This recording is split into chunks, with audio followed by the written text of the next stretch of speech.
I know you're scared, you wanna hide away sometimes. I know you heard from everyone telling you lies. শুভ সকাল বন্ধুরা, আজকে অন্যরকমভাবে আমার সকালটা শুরু হচ্ছে। রোজ তো দুধ চা দিয়েই শুরু হয়, কিন্তু আজকে আর দুধ নেই বাড়িতে। তো ঘটনাক্রমে আর কি কালকে দুধ আনতে ভুলে গিয়েছিলাম, আনিনি। তো আজকে লাল চা দিয়েই সকালটা শুরু হচ্ছে। আমার সকালটা দুধ চা ছাড়া কখনো শুরু হতে চায় না। তো অগত্যা মধুসূদন কি আর করবো, আজকে লাল চা দিয়েই শুরু করলাম। তো সংসারের সমস্ত কাজবাজ সেরে এবার চলে এসেছি রান্নাঘরে। চিকেনটাকে তো ধুয়ে নিয়েইছি, তো আমার একটা অভ্যেস ঘরে এসে আবার ধুয়ে নিই। তো আমরা অনেকদিন থেকেই বায়না করছিলাম চিকেন খাবো, মেয়ে আর আমি। ওর বাবা খুব একটা খেতে চায় না, ওই আমাদের জন্যই আর কি নিয়ে আসে। তো যাই হোক, আজকে এটাকে একটু অন্যরকমভাবে চিকেনটা করব। তো চলো দেখতে থাকো কেমনভাবে করি।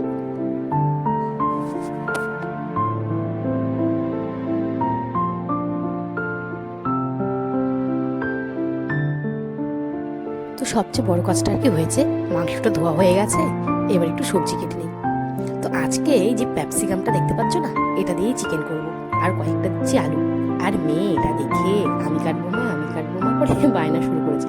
তো আমি আর কি কোনোভাবে ওকে বললাম ঠিক আছে কাট, কিন্তু সাথেই দাঁড়িয়েছিলাম, বাবা এত ধার চাকু, কখন কোন দিক দিয়ে হাত কেটে যাবে, সাহস তো একদম কুলোই না। তারপরেও দিতে হয়, যেহেতু বাচ্চা মানুষ আবদার করে মাঝে মধ্যে, খুব সাবধানে আর কি দিই। তো ওই শেষে একটুখানি কেটে আমাকে দিয়ে দিয়েছে। তো আমি এখন বাকিটা কেটে নিচ্ছি।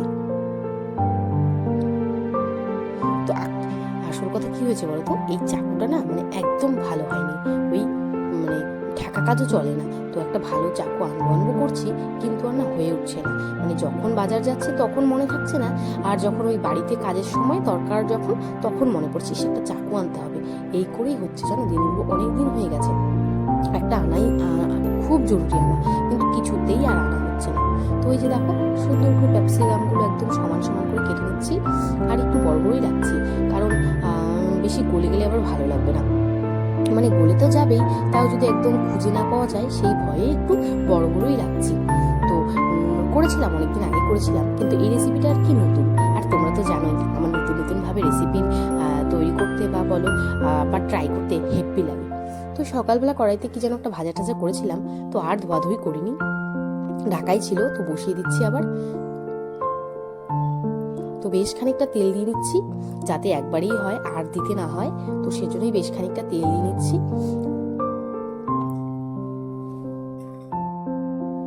সত্যি কথা বলতে পেঁয়াজটা ভাজতেও কিন্তু অনেকটা সময় লাগে, সেই সময়ও দু একটা কাজ হয়ে যায় রান্নাঘরের।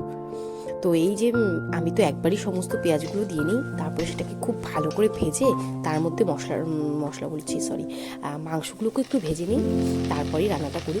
এতে কী হয় বলো তো, মাংসটা খেতে না একটু আলাদা রকমই লাগে, আর হচ্ছে গিয়ে তোমার মাংসটা ভাঙে না। মানে কষানোর সময় তুমি যতই কষাও মাংসটা কিছুতেই ভাঙবে না। তো সেই জন্য আর কি আমি করি কি, একটুখানি পেঁয়াজ ভেজে মাংসটাকে ভেজে নিই, চিকেনটাকে। তো যদিও চিকেন খেতে ওর বাবা পছন্দ করে না, কিন্তু সত্যি কথা বলবো আমার চিকেনটা বেশ ভালোই হয় খেতে, প্রচুর মানে মশলাদারও হয় বা মানে ভালোই হয়। কিন্তু কি করবো আর বলো, যত ভালোই রান্না করি, মাটনটাও খেতে ভালো হয়, মানে মাংস রান্নার পদগুলো আমার কাছে বেশ ভালো লাগে। দেখেছো মাংসটা কি সুন্দর ভাজা হয়ে গেছে, আর কি সুন্দর কালারটাও এসছে, এর জন্যই আগে দিয়ে নিই। তো এখন সুন্দর ভাজা মোটামুটি ভাজা হয়েই গেছে, আর কি সুন্দর তেলও ছেড়েছে। তো একে একে সব মশলাগুলো দিয়ে দিব।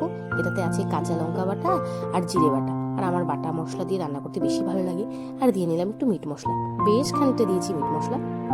এগুলোকে দিয়ে সব একসাথে সুন্দর করে কষিয়ে নেব। আর এখন দেখো দিয়ে দিলাম রসুনটা থেতো করে নিই। আমি রসুনটা খুব একটা বাটি না, থেতো করে নিয়ে তারপর একটু জল দিয়ে দিই। তো এইভাবে জল দিয়ে কষিয়ে নিলেও কিন্তু মাংসটা সুন্দর সিদ্ধ হয় আর খেতে ভালো লাগে। তারপরে অনেকটা কষিয়ে নিলে তারপরে দিয়ে দিলাম এক এক ক্যাপসিকামটা দিয়ে নিলাম।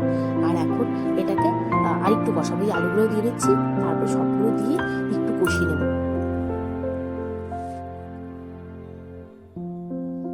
আজকে বেশি ঝোলঝোল করবো না, মেয়ে বলেইছে কষা কষা খাবে, আর আমার মেয়ের তো কষা কষা মাংস হেব্বি পছন্দ। কিন্তু কি করবো বল, সবসময় তো কষা খাওয়ানি যায় না বাচ্চাদের। তো সেজন্য করি কি, মাঝে মধ্যে কষা রান্না করি, আর মাঝে মধ্যে একটু ঝোল রান্না করি। তো আজকে একটু কষা কষাই করবো। আজকে রান্নাটা একটু অন্যরকম হতে চলেছে, তোমরা দেখতে থাকো, আশা করছি তোমাদের ভালো লাগবে। আর তোমরা যারা এতক্ষণ ভিডিওটা আমার দেখে ফেলেছো তাদেরকে বলছি, যদি সত্যি ভিডিওটা আমার ভালো লাগে অবশ্যই লাইক করে দেবে আর সাবস্ক্রাইব করে পাশে থাকবে। আর যারা আমাকে সাবস্ক্রাইব করেছো তাদের তো অনেক অনেক ধন্যবাদ। তো চলো পুরো রান্নাটা দেখিয়ে দিচ্ছি তোমাদের।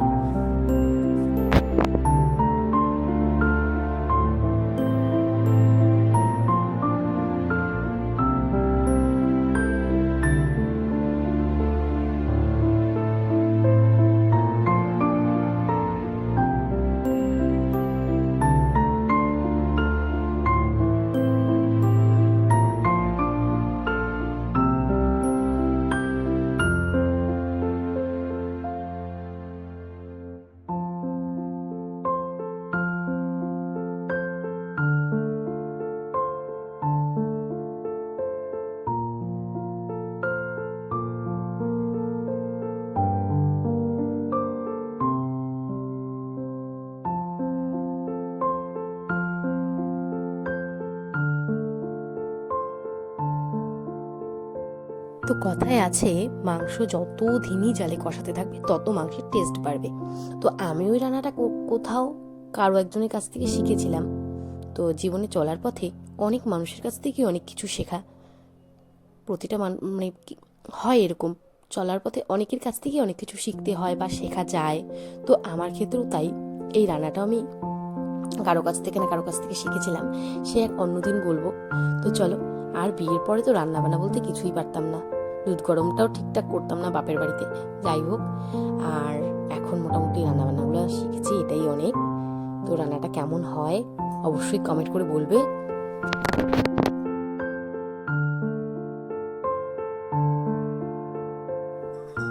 তো কষানি শেষ, এবার দিয়ে দিচ্ছি খানিকটা জল,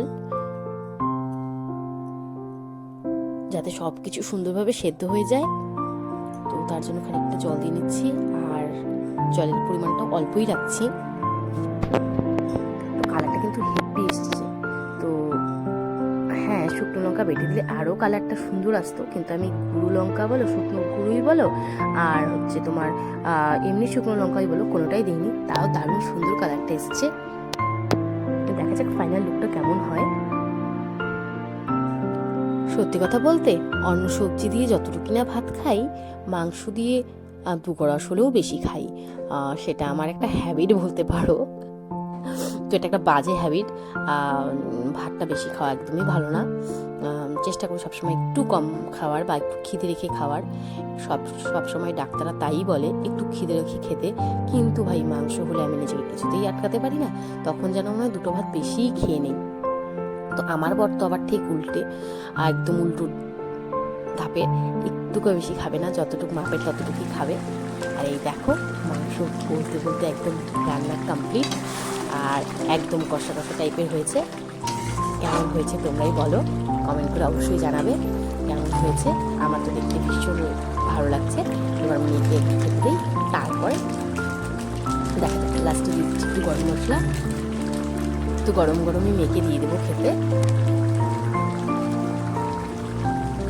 মেয়ে খেয়ে যদি বলে যে ভালো হয়েছে, তারপরে হচ্ছে সার্টিফিকেট পাওয়া।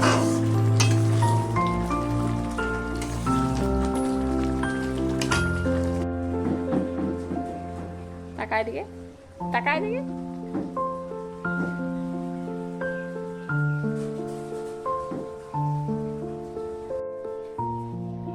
তো মেয়ের স্নান দান হয়ে গেছে, এখন মেয়েকে খেতে দিয়ে নেব। আর এই যে মেয়ের খাওয়া দাওয়া হয়ে গেছে, এখন এই যে আমার নিজের জন্য বেরিয়ে নিয়েছি। আজকে একটু সাজিয়ে গুছিয়ে নিয়েছি, এত সুন্দর রেসিপি একটা হয়েছে তাই একটু সাজিয়ে গুছিয়ে নিয়েছি। আর মাঝে মধ্যে আর কি নেই, সবসময় তো নেওয়া হয় না, তো সাজিয়ে গুছিয়ে নিলে বেশ ভালো লাগে খেতে। তো খেয়ে দিয়ে ভাবছি একটু ঘুরতে যাব, মানে এই পাড়াতেই এদিক ওদিক একটু যাব। মাঝে মধ্যে একটু ঘুরতে গেলে বেশ ভালো লাগে।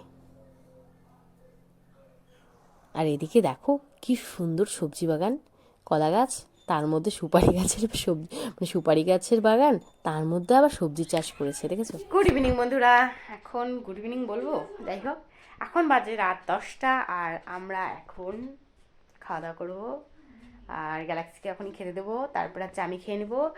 আর আজকে ব্লগটা এখানেই শেষ করছি, কেমন লাগে অবশ্যই কমেন্ট করে বলবে। দেখা হচ্ছে নতুন একটা ব্লগে, ততক্ষণ সবাই ভালো থাকো, টাটা।